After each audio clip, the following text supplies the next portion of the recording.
Okay, we're finally back with another video, and I'm back when you guys least expect it, in the peak of exam season. So here we are, and I'm gonna be speedrunning my entire module, which is operations management.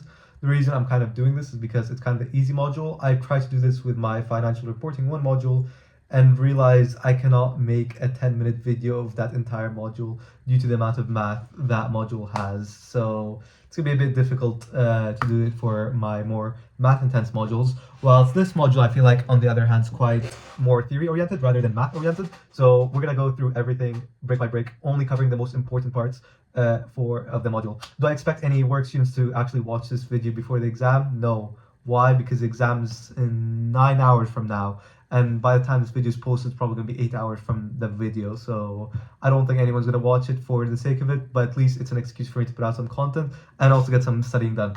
So let us begin. First things first, we're going to have to talk about is the 4 V's. What are the 4 V's of operations management? I'm glad you guys asked. First one's going to be volume of output, in a sense that, like, you have Primark, and like that does a huge output of their clothing or garments in that case, whilst you have like this charity shop. Actually, charity shops don't make it, but like these indie brands that do like 10 quantities of output and so on, so it's way less. So that's the first V, which is volume. Next up we have is variety of their output. They tend to sell different types of clothes, like clothes for men, clothes for women, clothes for kids, or for example scuba diving clothes, sports clothes, and all that kind of stuff. So the variety of their output, or do they even tend to do stuff outside of garments, such as shoes or, I don't know, glasses and so on. So yeah, that's a second V, variety. So far we're at volume and variety. Next up we have is variation of their demand. Does your what was I gonna say? Your target audience vary across many different segments, like regarding age or gender, or even like class, like whether they're working class or upper class, and so on and so forth. So that's also very important, because you want to make sure you either target a specific segment or try to appeal to all segments to maintain your brand image, if you know what I mean. And last but not least, we have the degree of visibility towards your customers. Like, for example, you're on YouTube, you see ads of TikTok shop, and like it's these outfits and so on, right? Or it's not just ads, it could also be word of mouth that you hear from a friend and so on. Or you just never hear about it. Let's say, for example, if I don't know, like a clothes shop next door, like a very local indie one in that case, how quick would it take until you hear about it? So degree of visibility is very important. So as I said, first one is volume, second is a variety of output, third is variation. So yeah, variety is about what the output itself, whilst variation is about the demand. So don't get that mixed up. And last but not least, we have is visibility. Okay, now that we've got the 4 V sorted, I think we could talk about, like, applying to a single example. If we talk about, I guess, any fast food chain, like, I don't know, Raising Cane's or KFC, we'll notice something is that their volume is very, very high, in contrast to like fancy restaurants that tend to have way lower volume. Next up, variety. I'd say it's quite low, since the menu's been the same since like the 1950s and so on. Like, they don't do much changes in like contrast to fancy restaurants, if you know what I mean. And the output is always the same. And also variation, I'd say, is quite high, because you never know when you're craving fast food. So yeah, and visibility obviously is extremely high, because everyone knows about Raising Cane's and Popeyes and these chains. So yeah. Next up, we're going to talk about the 5 performance objectives of an operation. Main one is being quality, which is making sure the products are at the utmost standards. Like, for example, the phone I'm recording with, the iPhone 13, right? Or just generally something that satisfies the customer's needs, if you know what I mean. So yeah, first thing we're gonna talk about is quality to being right, and then second thing is speed. So speed could vary in different things. Speed could be like how fast it takes to produce the output, like as I said, or it could be let's say if it's something that's a delivery, it could also be the delivery time and so on. So speed could be a bit different, if you know what I mean. It's mainly just being fast with your services or your goods. So yeah. Next up, we have dependability, which is just being on time. I know they should have just called it being time centric, but we're gonna have to deal with it. So far we're at quality, speed, and dependability. And not last up, we still have 2 more. We have flexibility, so being able to change. Let's say, for example, if you own this like clothing brand, and then all of a sudden you see there's this new trend of, I don't know, this baseball bat person, okay, and you want to put that baseball bat person T-shirt to sell to, I don't know, kids and so on. So you want to make sure you adapt to the environment. Or let's say, for example, if cotton became more hated and people started switching to wool, and you start switching the production of your garments from cotton to wool to adapt to the new market, if you know what I mean. Or let's say, for example, if people start hating AI imprints and want to go with like more blank garments, then you switch from this like AI prints to like faux bead to go with the trend, if you know what I mean. And last but not least, I can't even speak today. Oh my god. Last but not least, we have is cost. So cost is not just the cost to produce the product, but also the cost of shipping the product, and also the cost to the consumer to consume the product. So keep that in mind. So the five performance objectives are quality, speed, dependability, flexibility, and cost. Say them with me. Okay, let's move on to the next, which is the triple bottom line. I'm going to be honest, this is kind of a weaker topic of mine, so bear with me. But we're going to talk about the three P's of, no, it's not the ones that they taught you in school, it's a different one. First one is actually people. So it's not like product, place, profit, and so on. Now, the first one is people, in a sense that you want to make sure you put the people first, that your product like assists in like one of the UN objectives. They have like these 21 objectives. They'll be on screen right now. And you want to make sure that also the production of them is kind of ethical and it's not sourced through forced labor or child labor and so on and so forth. So yeah, you want to make sure that it puts the people first. That's a triple bottom line, which is like the next concept that we did that we're doing right now. And next up, we also have planet, making sure that you're not dipping 50 tons of plastic into the ocean every year, like many companies do, and just trying to avoid pollution altogether, if you know what I mean. And last but not least is, I guess, profit, because how will you continue your operations without profit? Oh, but we could get donations. Well, you're a business after all, and we live in capitalism, so you're gonna have to profit in one way or another. Okay, next up, we're gonna talk about life cycle assessment. I hate this topic so much, but I'll still explain it to you guys because I love you guys. As for the life cycle assessment, it measures the total environmental impact of a product or the process onto during its whole life. Like for example, let's take the phone that I'm using right now. To make it, they had to extract some lithium-ion batteries, probably from the Congo or something, and then to manufacture it, they brought it over to China, where there could have been unethical labor. And for distribution, that was probably ethical. And as for the use, it's mostly ethical. Sometimes the servers the phone relies on could be a bit environmentally unfriendly. And obviously, after you use the phone, sometimes disposal could be a bit environmentally harmful, if you know what I mean. However, you have these schemes of phone trade-in and selling your phone to another person or giving it to another person. So yeah, next up, we're going to talk about, excuse me, I'm seeing the next topic so I can know what to go over. So, okay, I'm gonna go over this topic. I'm debating its importance, but I think I'm gonna go over it. So we talk about the circular operations. Now, the strategies for circular operations is kind of like trying to be more efficient. So you have three circles. First one is narrowing the loop, in a sense that, let's say if I give you 100 kilos of cotton and you come back with 1,000 t-shirts, right? Or you come back with 500 t-shirts. Okay, I'll tell you, oh, clearly you're being inefficient because you could do more with that. So I give you less cotton and then you produce more t-shirts with the cotton I gave you, or at least you're more efficient with the cotton that was provided. So yeah. And next up we have is closing the loop. So reusing like materials. So that's like, as I said, Apple's trade-in scheme, where you hand in your old phone and you get a new phone for like a cheaper price.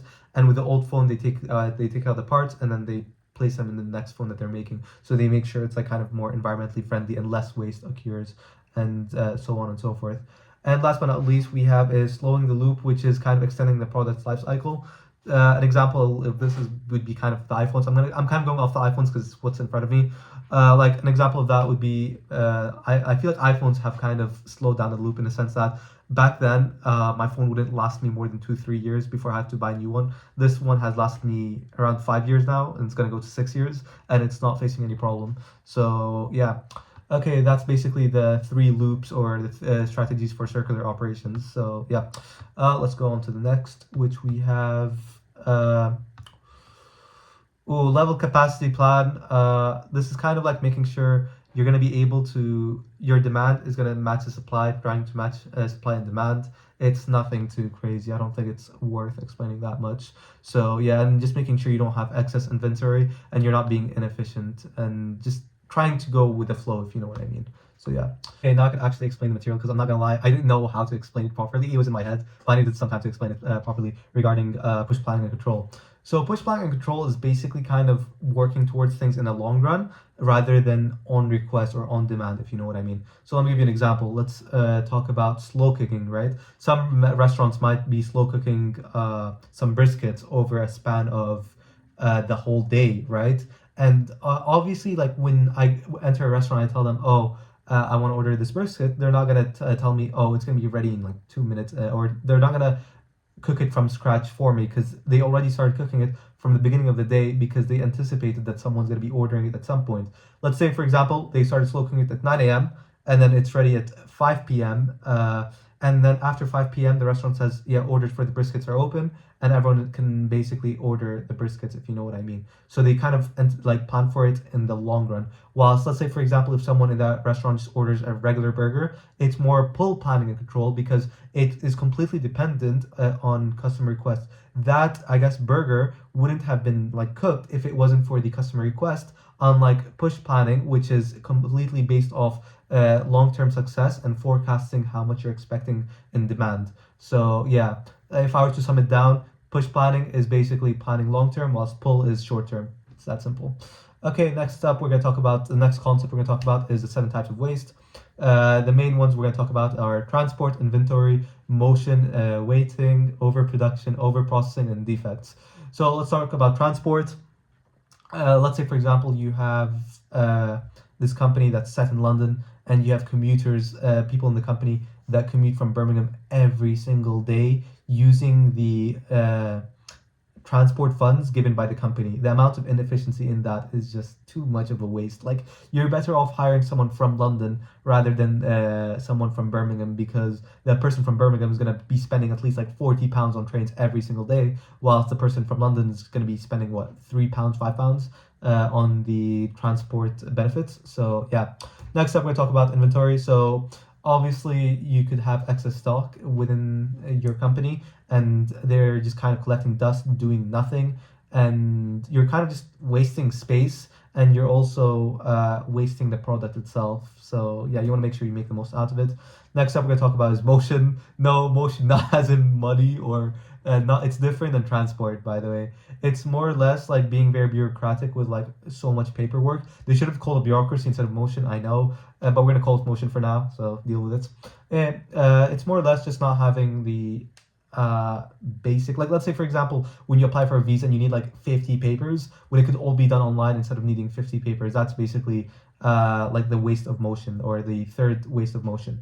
Next up, we're going to talk about waiting. I think this is a very much huge problem regarding businesses, in the sense that people hate waiting. It's a general thing, right? It kind of puts people off very much. Unless like a restaurant just open and everyone wants to try it, people just hate waiting in general. And it could not just waste the consumer's time, but it could also waste the time of the entrepreneur, because they have to deal with more demand and without having the facilities for it. So yeah. Next up, we're going to talk about is overproduction. It's different than inventory because overproduction kind of is a different type of waste because you're spending money for it, and it's kind of like the short term one, whilst inventory is kind of like long term. I'm hoping you guys got that. I genuinely do. Next up, we're going to talk about overprocessing. It could be, I guess, just having like duplicates.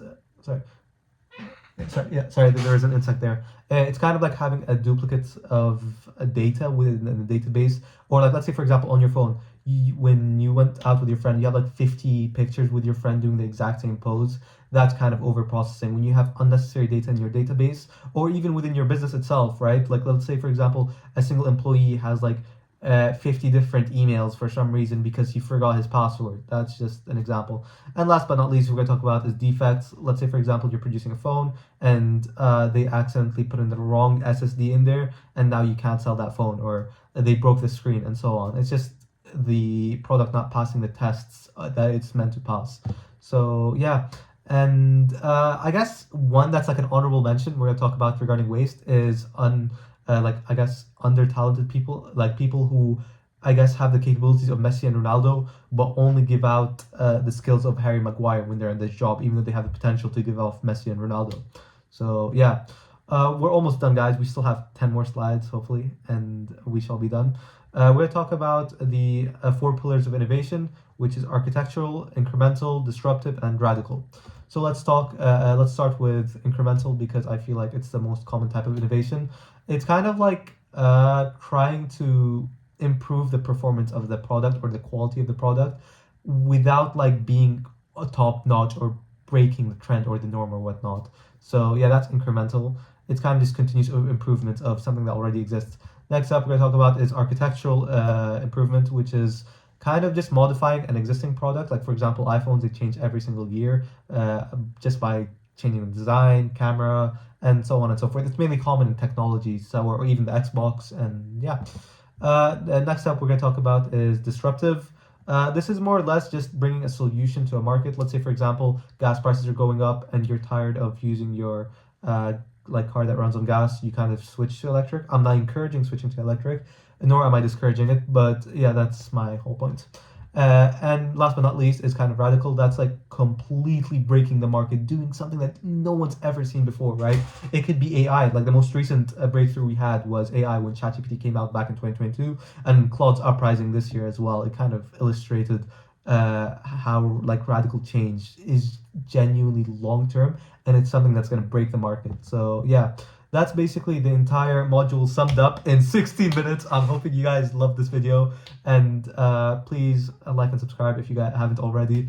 I will try to post more over the summer. I'll see if I could get a Jersey vlog for you guys. I'm not gonna promise anything, but yeah, I'm genuinely glad to be back here, and especially using it to my advantage because when you teach a material, you can tend to become better at it.